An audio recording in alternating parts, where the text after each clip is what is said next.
Muchas gracias, Walter.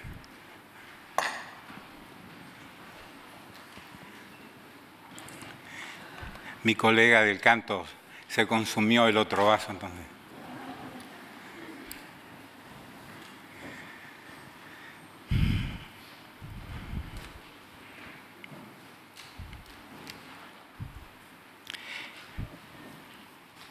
Me sigo ocupando de una iglesia sana en un mundo enfermo. E ingresé a un subtema de este llamado advertencias para una iglesia sana.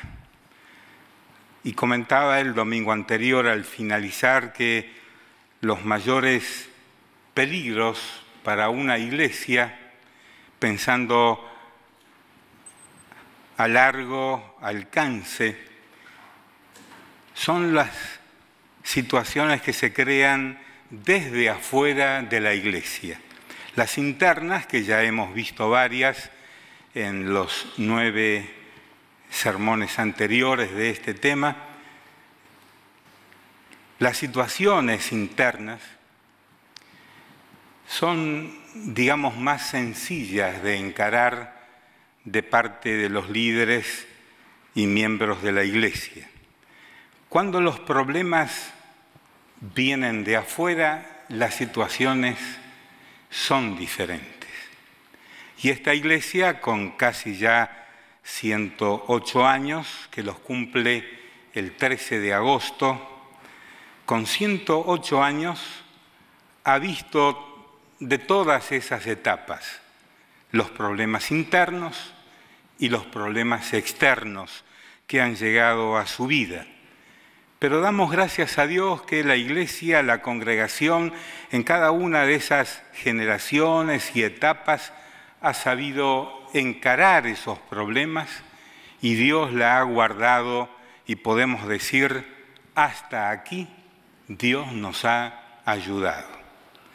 Y si lo ha hecho en estos 108 años, ¿piensan ustedes que puede seguir haciéndolo?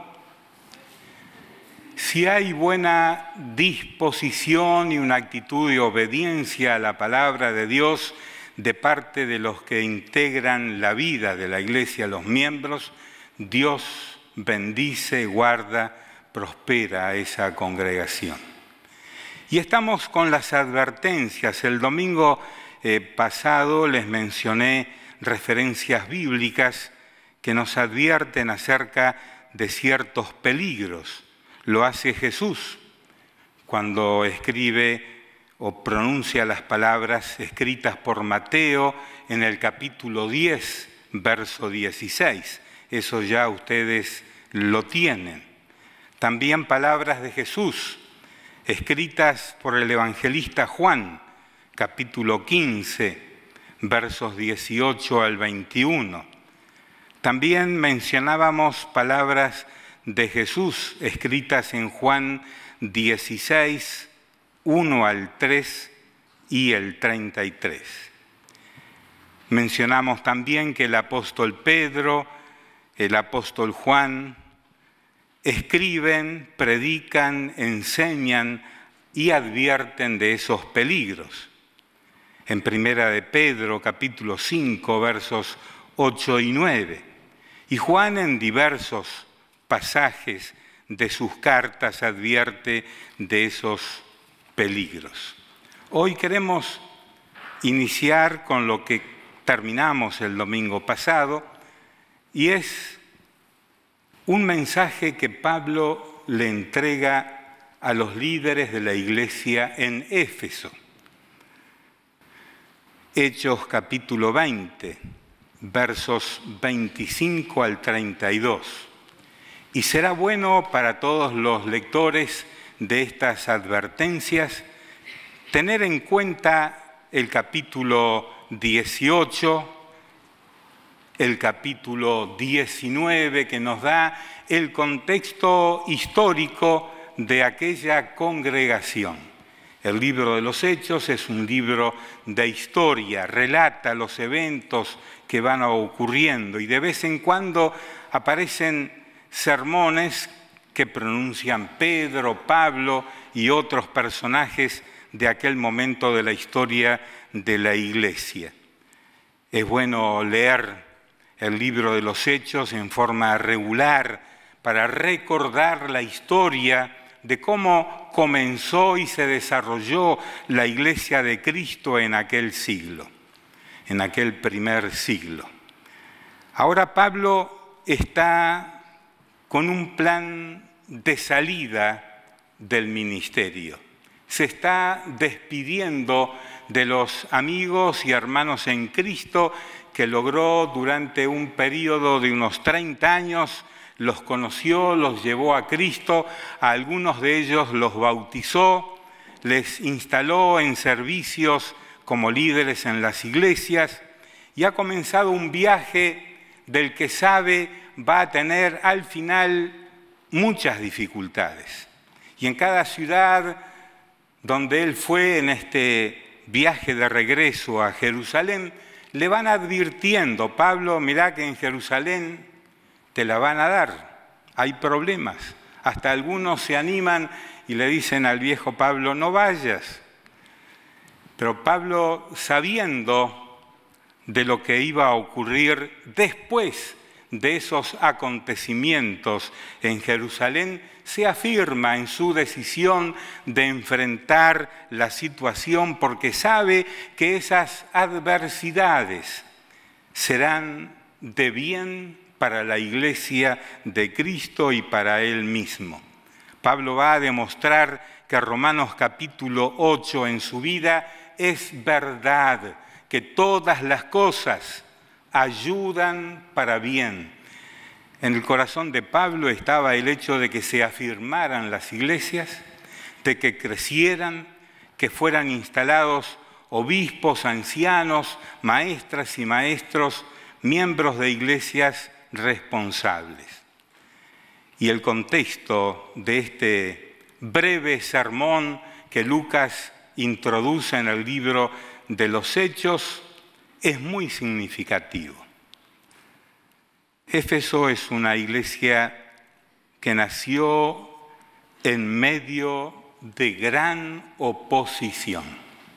Si ustedes leen la historia, van a ver que la iglesia tenía una agenda de muchos problemas, mucha persecución, mucho rechazo. Éfeso era una ciudad donde había mucho dinero, muchas industrias y mucha inmoralidad.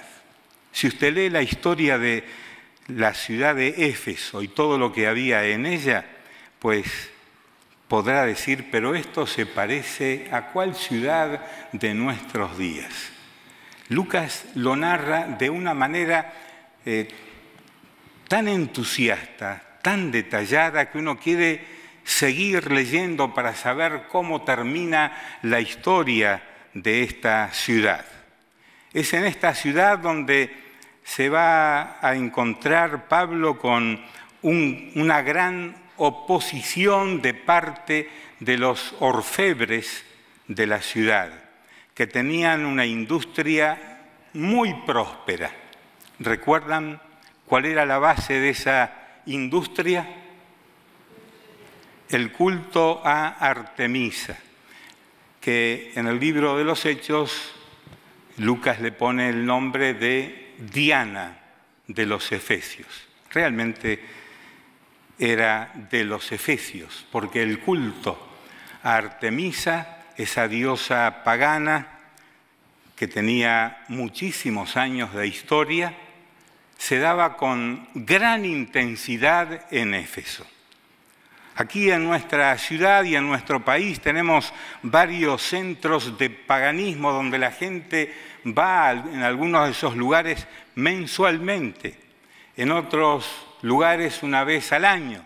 Y tenemos otros centros de interés religioso pagano que son visitados por mucha gente. Y vamos ciudad por ciudad en América Latina y vamos a encontrar cosas semejantes a las nuestras. Ahora, multiplique todo eso por mucho más en Éfeso. Éfeso era el centro donde venían de todo el imperio para adorar a Artemisa en un templo que medía 70 metros de largo por 20 de ancho, bastante más grande que esto, abierto día y noche. Pablo se enfrenta a esa diosa pagana y a ese culto y a quienes vivían de ese culto, los orfebres que fabricaban pequeñas estatuas de Artemisa y del templo y la vendían como souvenir a todos los visitantes. Eran muchos los que vivían de ese culto pagano. Ahí nació una iglesia con gente de diversas naciones, pues muchos llegaban para participar del culto a Artemisa y se quedaban a vivir. Había trabajo, había abundancia, le iba bien a la economía y las finanzas. El ministro de Economía daba siempre buenos informes de Éfeso. No había quejas, nadie se quejaba de los impuestos. Detrás de toda esa fachada de aparente prosperidad se escondía uno de los cultos paganos más terribles que podamos imaginar. Pero ahí fue Pablo y predicó. Primero, antes que Pablo, fue un matrimonio a esa ciudad y comenzaron a trabajar. Y mientras trabajaban, hacían sus labores ¿de qué? Hacían sus tiendas, sus carpas y las vendían. Iban vendiendo y iban también anunciando el Evangelio. Cuando Pablo llega, ya hay una base de la fe cristiana. Y Pablo se queda allí por unos 3 años. Se forma esa iglesia. ¿Cuáles son, al irse Pablo, cuando ya se va despidiendo en su viaje de regreso a Jerusalén, cuáles son las advertencias que le hace a esta iglesia? Y son advertencias que tenemos que tener en cuenta nosotros hoy día, pensando en el presente y en el futuro.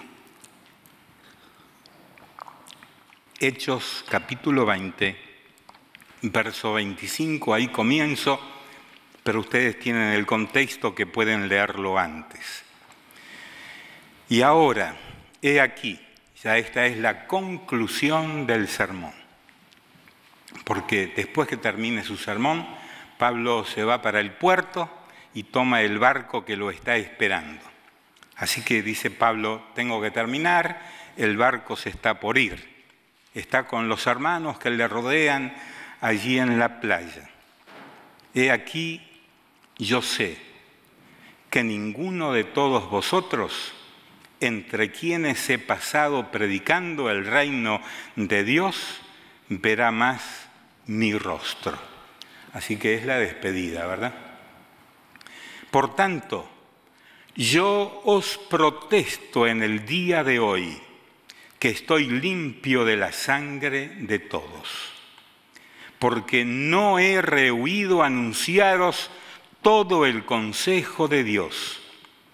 Por tanto, mirad por vosotros y por todo el rebaño en que el Espíritu Santo os ha puesto por obispos para apacentar la iglesia del Señor, la cual Él ganó por su propia sangre.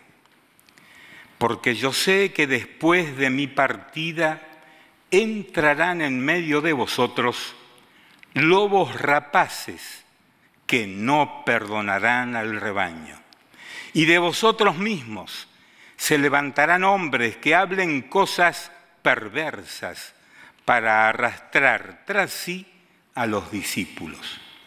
Por tanto, velad, acordándoos que por 3 años, de noche y de día, no he cesado de amonestar con lágrimas a cada uno. Y ahora, hermanos, os encomiendo a Dios y a la palabra de su gracia, que tiene poder para sobreedificaros y daros herencia con todos los santificados.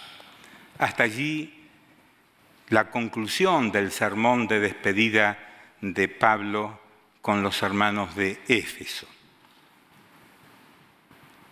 No es mi interés hoy examinar cada uno de los conceptos que Pablo presenta aquí. Eso lo dejamos para otro buen momento. He traído a colación de esta serie de mensajes las advertencias que Pablo le da a los hermanos de Éfeso. Y si ustedes las contaron, ¿cuántas son las advertencias? Bueno, tienen sus Biblias. Así que por lo menos hay 3 advertencias que le hace Pablo a la iglesia de Éfeso a través de los que fueron a despedir a Pablo, los encargados de la iglesia, los líderes, los que estaban al frente de la congregación. Él los llama obispos en el verso número 28. Los ha puesto para apacentar la iglesia del Señor, la cual Él ganó por su propia sangre. Esos son las personas que estaban allí reunidas con Pablo. A ellos, y dándole aviso a la iglesia, le hace algunas advertencias importantes. Primero, sé que entrarán después de mí lobos rapaces, no perdonarán al rebaño. Una cosa interesante es que Pablo dice después de mí. Por alguna razón los lobos se mantenían lejos de Pablo, ¿no? Algún miedo le tenían. Pablo habla figuradamente, no se refiere a los animales, porque supongo que no todos los lobos son malos. Aunque están en extinción, nos dicen los que saben más de animales, porque los han ido matando. Pero él está hablando de personas que iban detrás de Pablo durante todo su ministerio. En la carta a los Gálatas los llama perros, los que muerden el tobillo por atrás, es la figura allí en Gálatas. Aquí son lobos rapaces que no perdonarán al rebaño. Eran personas que iban detrás de Pablo, de una ciudad a otra. Se habían transformado en lobos itinerantes, personas que sabían que si Pablo estaba en tal lugar, enseñando, predicando, esperaban que Pablo se fuera. Por eso dice, después de mí. Ahora están ahí atrás. Van a entrar, les aseguro que van a entrar en medio de vosotros, verso 29, y no perdonarán al rebaño. Es que la iglesia de Jesucristo siempre ha sido, y creo que es, una de las entidades más ingenuas que existen sobre la tierra. Los cristianos nos creemos cuánta cosa se nos viene a decir. Por eso es que hay tantas herejías en el mundo, tantas iglesias que se dividen, tantos líderes lobos disfrazados que ingresaron y destrozaron el cuerpo de Cristo. Personas que hablarán cosas perversas con poder de convencimiento. Pablo dice, para arrastrar, verso 30, tras sí a los discípulos, que ingenuamente creerán esas falsas enseñanzas. Disfrazan las herejías con buena apariencia para engañar a los creyentes, a los discípulos. Y Pablo les dice, por tanto, verso 31, de acuerdo a lo que harán estos falsos maestros con sus herejías, por tanto, la iglesia tiene que velar. velar, estar alertas. Y yo digo que en todas las congregaciones debiéramos de tener personas que estén alertas, que estén velando. No tienen que estar todos despiertos, pero ojalá que todos estuvieran despiertos y velando, pero algunos se confían en otros, esperan en otros, en los líderes. Ahora, el mensaje de las advertencias de Jesús y en todo el Nuevo Testamento es para todos los cristianos, no únicamente para algunos. Pero gracias a Dios por aquellos que velan acordándose que por 3 años de noche y de día no he cesado de amonestar con lágrimas a cada uno. Da trabajo velar, da trabajo estar alertas, pensando en guardar a la congregación. Bien, estas advertencias están vigentes todavía, hoy día, y para los próximos 50 o 100 años, cuando la mayoría de nosotros no estemos más aquí, estas advertencias seguirán vigentes hasta que vuelva el Señor. No siempre la Iglesia logra el fin de evitar que entren personas que enseñen herejías. Se sientan con la Iglesia, cantan en la Iglesia. Algunos llegan a ser líderes de tal manera que arrastran luego tras sí a los discípulos. La iglesia de Éfeso se caracterizó entonces de acuerdo a las advertencias de Pablo por ser una iglesia que estaba atenta a las herejías y a los falsos maestros. Años más tarde, cuando Juan fue liberado de su cautiverio, luego que murió el emperador Domiciano, se fue a Éfeso también y estuvo allí un buen tiempo.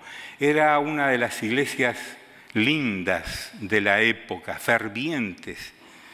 Enseñaban las doctrinas como les había enseñado Pablo, guardaban la palabra.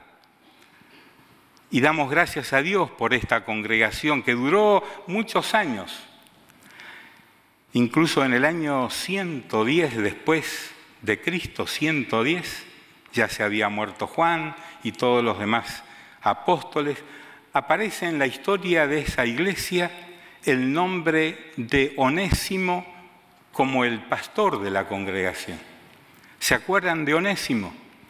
El que le robó y se escapó de la casa de Filemón, que produjo una de las cartas de Pablo, que se llama Carta a Filemón. Onésimo fue traído a Cristo en la cárcel, en Roma. Pablo estaba preso, por eso dice, lo engendré en mis prisiones.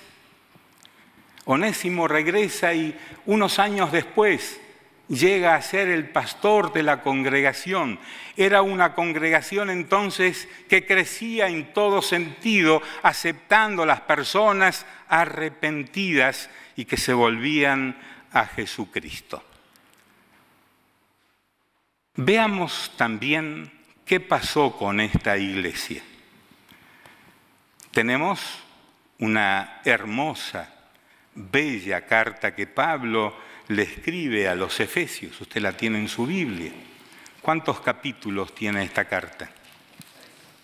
6 capítulos, que los hemos estudiado en diversas formas y maneras y creo que nunca nos cansaremos de volver a estas enseñanzas. La primera parte de la carta, capítulo 1, 2, 3, parte del 4, son enseñanzas doctrinales para la iglesia.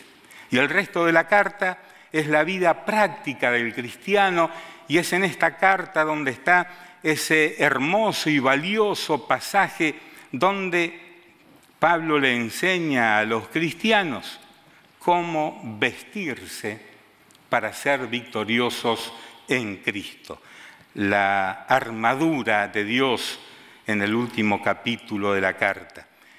Esta carta a los Efesios es escrita a una iglesia próspera, bien fundamentada, Usted no va a encontrar aquí en esta carta quejas. En cambio, en otras cartas, Pablo tiene que rezongar a la iglesia. Bueno, Juan también lo hace con algunos de sus seguidores discípulos.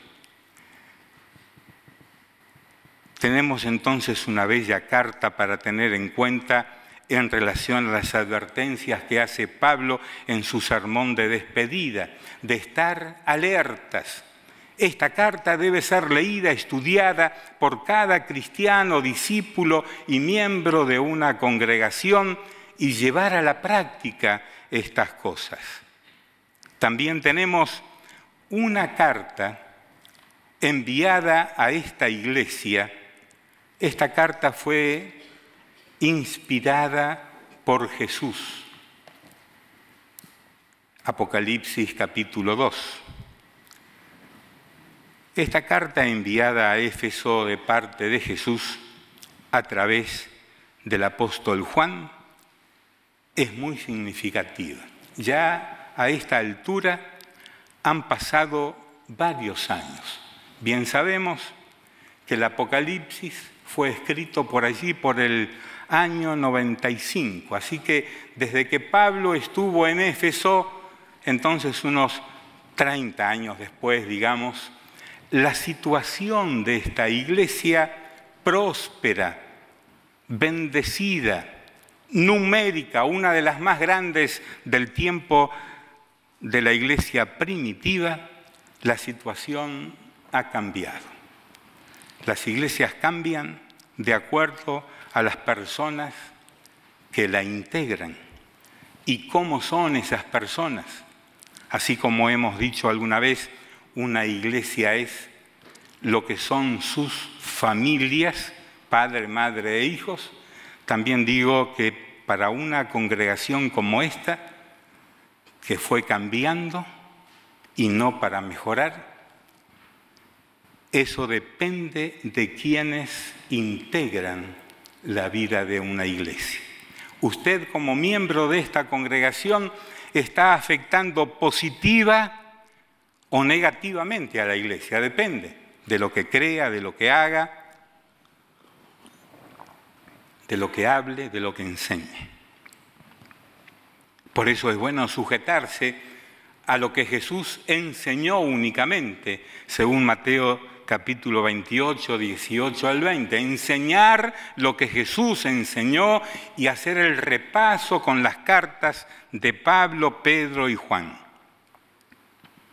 Veamos versos 1 al 7. Escribe al ángel de la iglesia en Éfeso, al pastor de la iglesia. El que tiene las 7 estrellas en su diestra, ¿quién es? Jesús. El que anda en medio de los 7 candeleros de oro.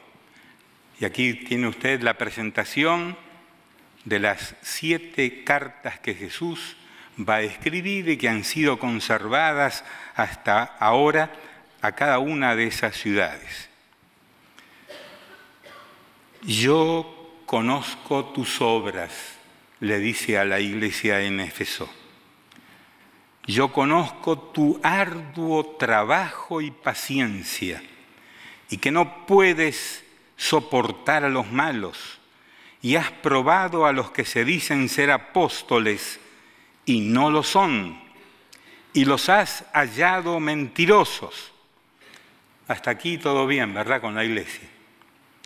Y has sufrido, y has tenido paciencia, y has trabajado arduamente por amor de mi nombre, y no has desmayado.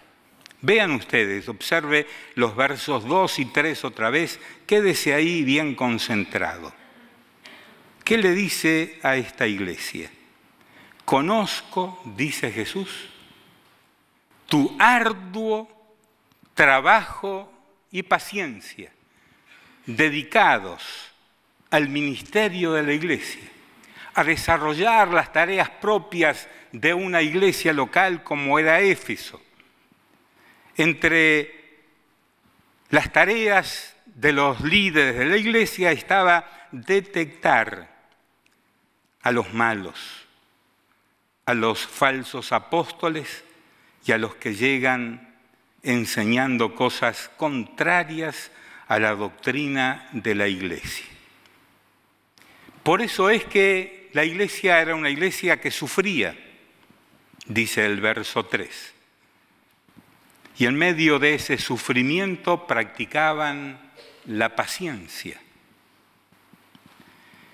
Y número 3, no has desmayado. Y 4, no soportas a los malos. Todo eso demandaría una buena exégesis de cada una de esas características de esta iglesia, pero no es el tiempo hoy para eso.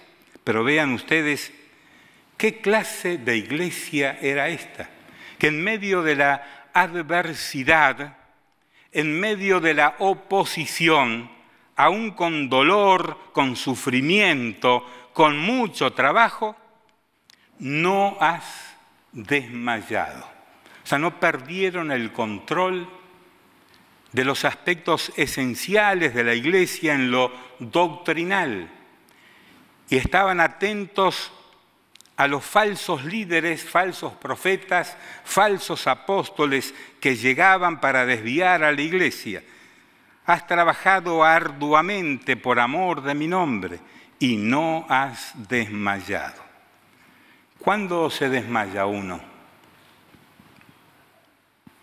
¿Se desmayó usted alguna vez? ¿Qué es el desmayo? Cuando se desmayó y abrió sus ojos, ¿qué fue lo que dijo? ¿Dónde estoy? ¿Qué pasó?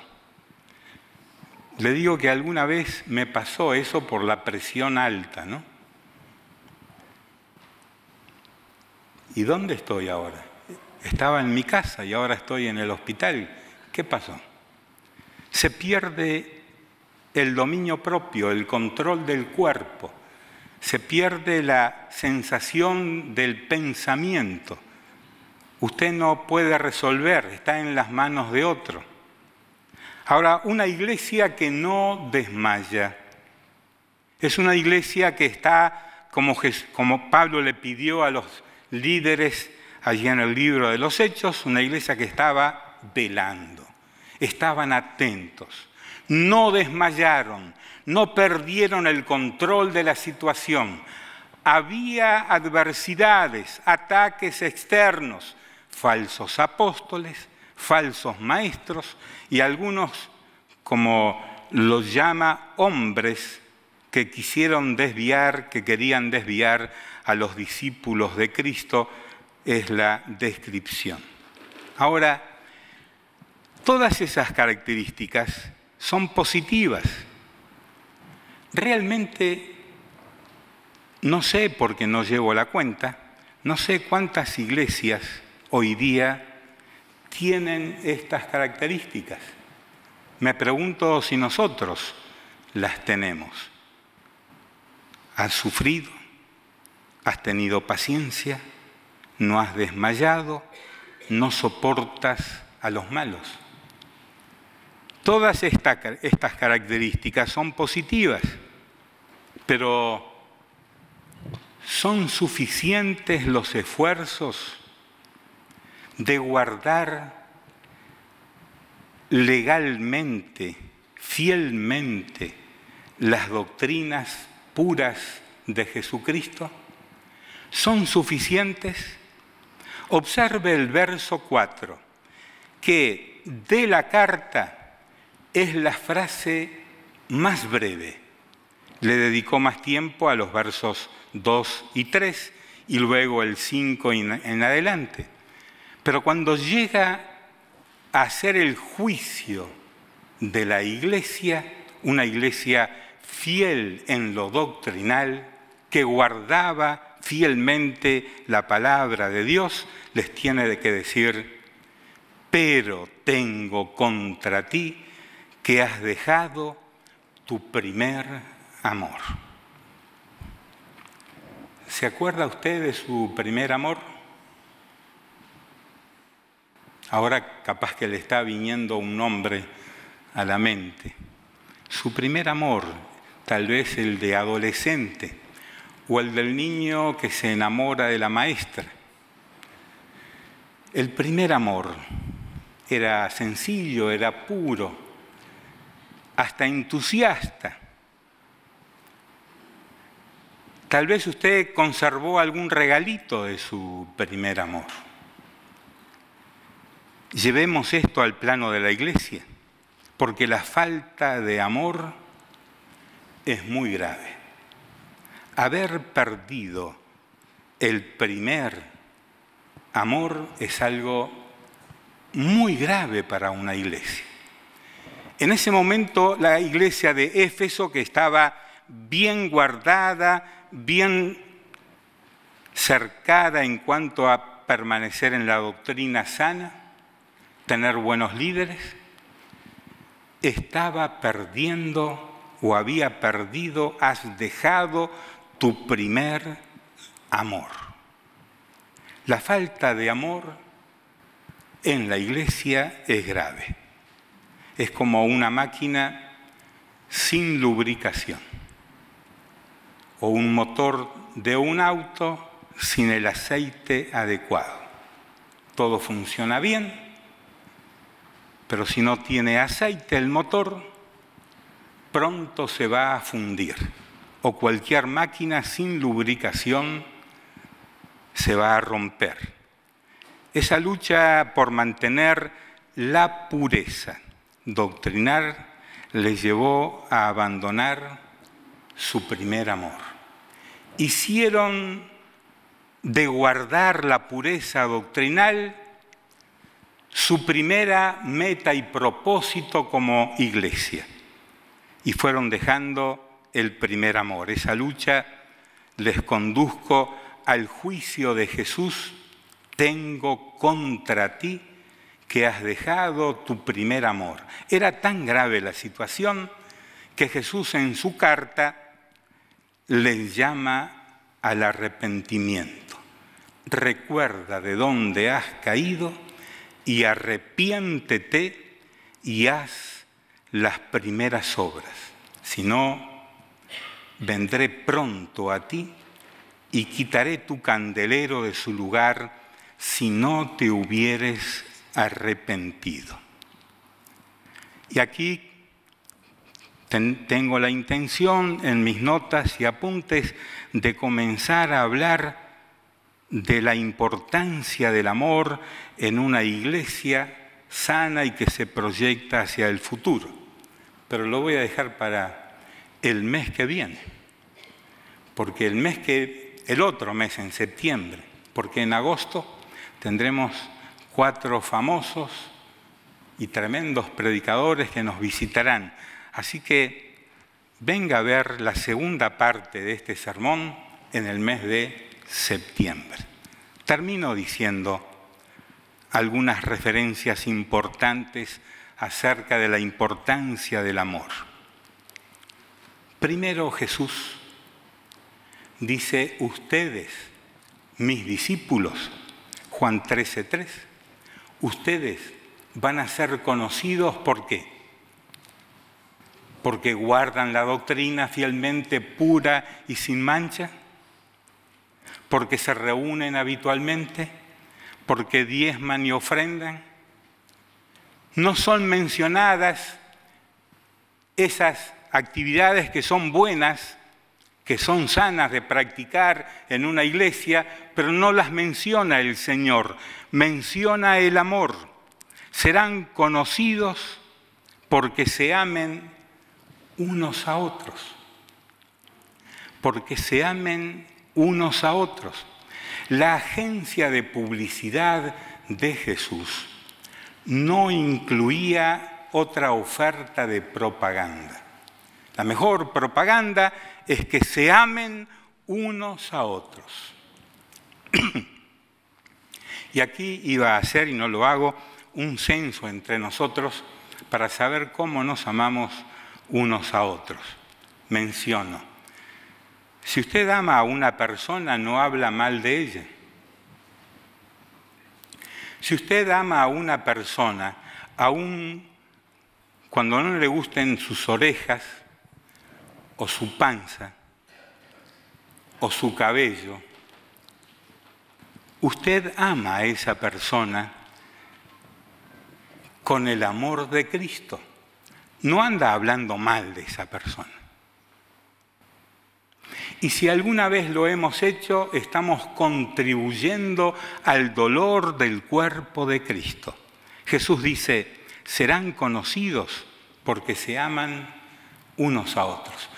Unos añitos después, Lucas va a escribir que en la ciudad de Jerusalén, la iglesia que estaban haciendo, se amaban tanto que la gente decía, mirad cómo se aman estos. Eran ejemplo y atención de una ciudad que se les oponía y lo que veían en los creyentes era que se amaban unos a otros.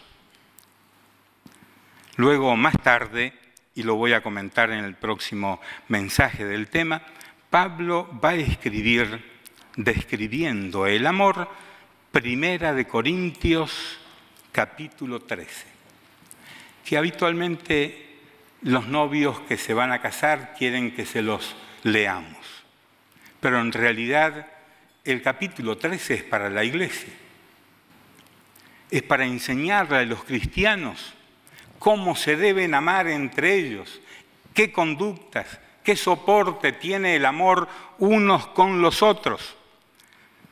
La pérdida de amor no es asunto, pues, trivial.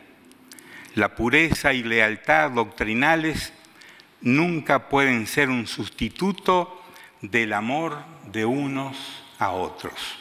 Antiguamente cantábamos un coro que decía, y nos mirábamos unos a otros, te amo con el amor del Señor, porque en ti puedo ver, ¿cómo decía? Algunos veo que lo están diciendo, porque en ti puedo ver la belleza de mi Rey.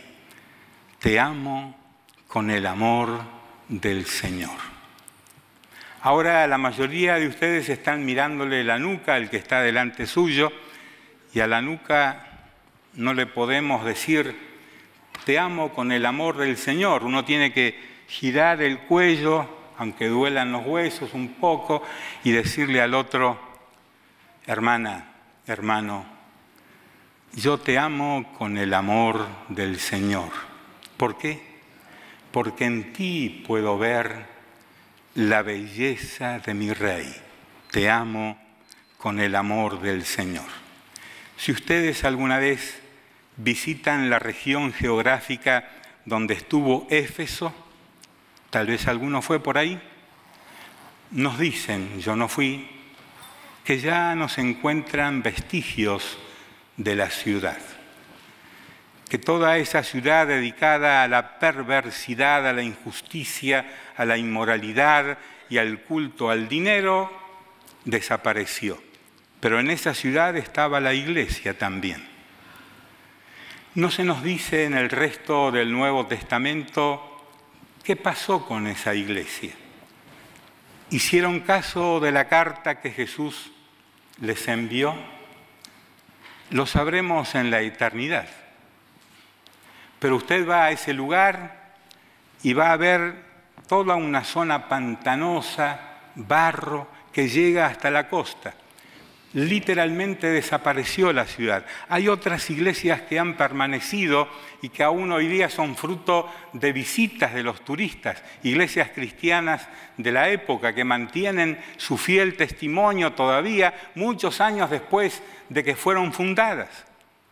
Así pues, las iglesias que son del Señor están advertidas de que para permanecer tienen que amarse unos a otros y, de hecho, guardar legalmente, guardar fielmente las doctrinas que nos ha dado el Señor. Las dos cosas combinadas hacen que esta sea una iglesia sana. Amén. Oremos.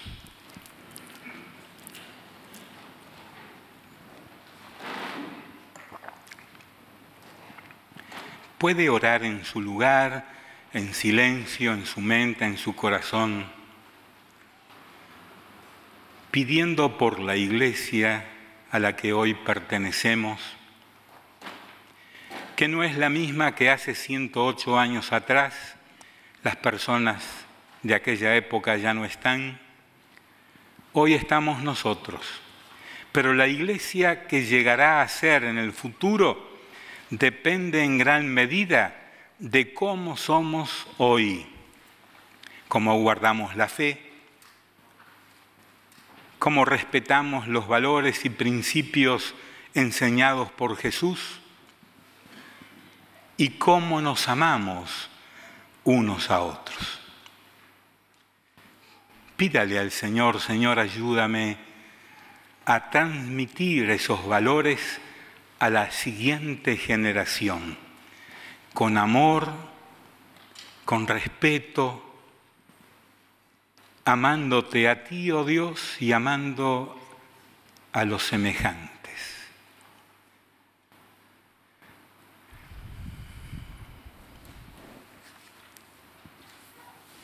Y ahora, Señor, guárdanos al salir de aquí. Te damos gracias por este lugar donde hemos estado desde temprano, estudiando tu palabra, cantando, orando juntos, todo eso que nos hace bien de vernos juntos, de escuchar tu palabra, de adorarte y servirte a ti.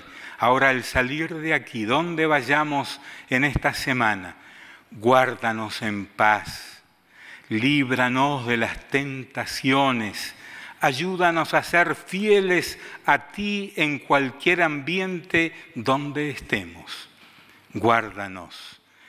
Oramos agradecidos en el nombre de Jesús. Amén.